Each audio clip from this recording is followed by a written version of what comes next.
Kwa wale ambao mnaifuatilia, somo langu fupi sana kwa siku ya leo nataka nikuelekeze ni namna gani unaweza ukachukua image kutoka sehemu yoyote na hiyo image wewe ukaigenerate kufanana na picha yako wewe.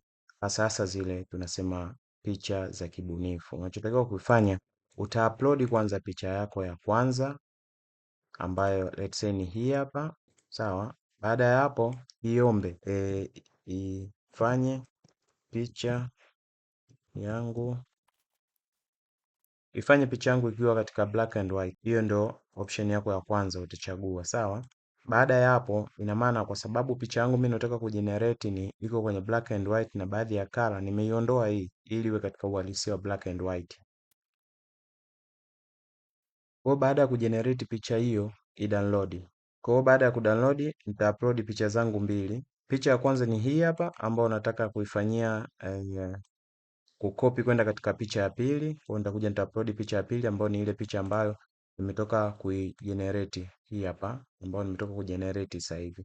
Kwa ina maana picha ya kwanza ambayo nataka iende katika picha ya pili. Baada ya hapo nitapaste prompt ambayo nataka kuitumia kwa ajili ya kubadilisha kisha nitasema okay. Prompt hii hapa ambayo unaiona hapa ni prompt ambayo hata wewe unaweza kuipata katika description yangu hapo chini. Kuandika kama ambavyo nilivyoandika mimi.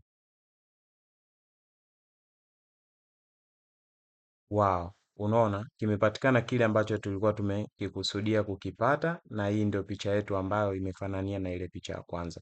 Kwa hiyo hata unaweza kujenerate picha kama hii kwa lugha yako ya Kiswahili kwa kutumia ChatGPT na ikakupa matokeo mazuri kabisa. Baada ya hapo nitasave picha yangu kwa ajili ya matumizi mengine. Kama umependa, usiache kunifollow, usiache kulike, usiache kushare, lakini usiache kupin video hii ili iweze kukusaidia kwa wakati mwingine. Prompt inapatikana chini ya description.